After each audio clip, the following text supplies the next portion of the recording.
పసుపు వేసేసుకోండి. అయిపోతే మనం టోటల్ ఐటమ్స్ అన్ని వేసేసుకున్నాం. కొంచెం కొత్తిమీర పుదీనా కూడా కొద్దిగా వేసేసుకుంటున్నా.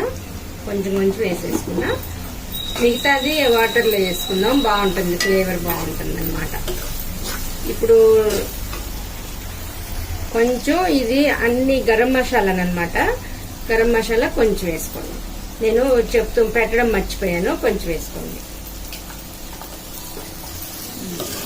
కొంచెం వేగిన తర్వాత కొంచెం పెరిగేసుకోవాలండి. కొద్దిగా పెరిగేసుకుంటే బాగుంటుంది.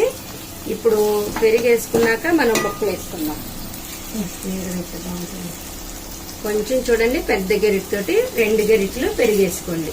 2 గరిటెలు పెరిగేసుకుంటే సరిపోతుంది. నేనంతా పైన మీగడంతా వేసుకున్నా, పెరుగు మీద ఉన్న మీగడంతా వేసుకున్నాను, బాగుంటుందని మీగడేసి ఇప్పుడు ఒకసారి కలిపేసుకోండి చక్కగా.